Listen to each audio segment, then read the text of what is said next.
Hi everyone. ಹಬ್ಬಕ್ಕೆ ಹೂರ್ಣ ಏನಾದ್ರೂ ತೆಳುವಾದ್ರೆ ಅದರದ್ದು ಸ್ವಲ್ಪ ಮಾಯಿಶ್ಚರ್ ತೆಗಿಯೋದಕ್ಕೆ ಈ ಮೆಥಡ್ ಫಾಲೋ ಮಾಡ್ಬೋದು. ಇದು ನಾನೇ ನನ್ನ ಸೆಲ್ಫ್ ಮಾಡ್ಕೊಂಡಿರೋದು. ನಿಮಗೆಲ್ಲ ಮೊದಲೇ ಗೊತ್ತಿರ್ಬೋದೇನೋ.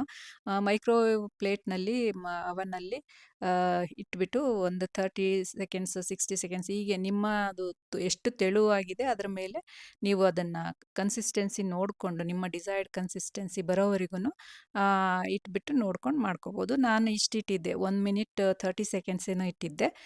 ಅದು ಇಷ್ಟು ಗಟ್ಟಿಯಾಗಿದೆ. ಸ್ವಲ್ಪ ಗಟ್ಟಿನೇ ಆಗಿದೆ. ಪರವಾಗಿಲ್ಲ, ಇಟ್ಸ್ ಓಕೆ. ನಾನು ಕರಿಗಡುಬು ಮಾಡ್ತಾ ಇರೋದ್ರಿಂದ.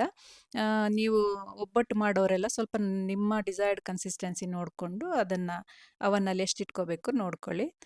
ಈ ರೀತಿ ಬರುತ್ತೆ. ಈ ಥರ ಇಷ್ಟು ಕನ್ಸಿಸ್ಟೆನ್ಸಿ ಇತ್ತು ನಂದು. ಆ್ಯಂಡ್ ಚೆನ್ನಾಗೂ ಬಂದಿತ್ತು. ಕರಿಗಡುಬೆಲ್ಲ ಮಾಡಿದ್ದು ತುಂಬ ಚೆನ್ನಾಗಿ ಬಂದಿತ್ತು. ಈ ರೀತಿ ಮಾಡ್ಕೋಬೋದು ಏನಾದರೂ ತೆಳುವಾಯಿತು ಅಂತ ಹೇಳಿದ್ರೆ. ಫಸ್ಟ್ ಟೈಮ್ ಟ್ರೈ ಮಾಡ್ತಿರೋರು 30 ಸೆಕೆಂಡ್ಸ್ ಗ್ಯಾಪ್‌ನಲ್ಲಿ ನೀವು 30 ಸೆಕೆಂಡ್ಸ್ ಗ್ಯಾಪ್‌ನಲ್ಲಿ ಓಪನ್ ಮಾಡಿ ನೋಡಿ. ನಿಮ್ಮ ಡಿಸೈರ್ಡ್ ಕನ್ಸಿಸ್ಟೆನ್ಸಿ ಬರೋವರೆಗೂನು ನೋಡಿ.